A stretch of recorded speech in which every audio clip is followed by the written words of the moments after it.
Hello everyone, this video will show you some differences between DC charging and AC charging of electric vehicles. Firstly, charging principle.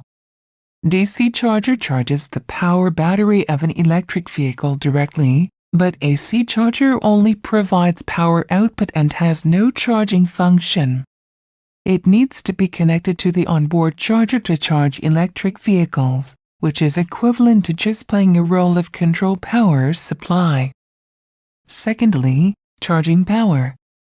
DC charger adopts three-phase four-wire power supply system, which can provide enough power and adjust the output voltage and current in a wide range to meet the requirements of fast charging.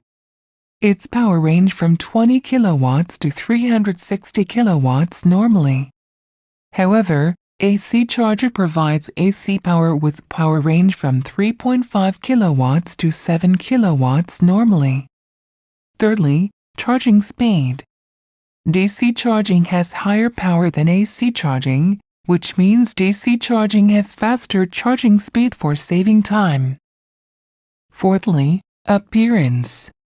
DC chargers are relatively large, because there are a certain number of AC-DC power modules inside, while AC charger is relatively small.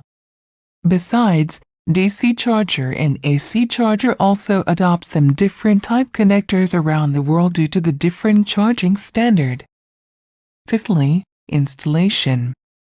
AC charger is cheaper and easier to be installed privately, and DC charger is generally installed by operating enterprises due to volume, price, and other reasons. Lastly, influenced battery. An AC charger equalizes the battery pack at the end of the charge phase, ensuring that each cell is as fully charged as possible. Slow charging is mild and helps extend battery life.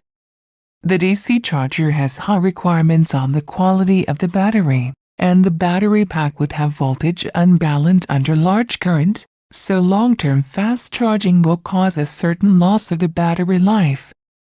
In addition, there will also be some virtual electricity in fast charging, which cannot reach the nominal driving range of the vehicle.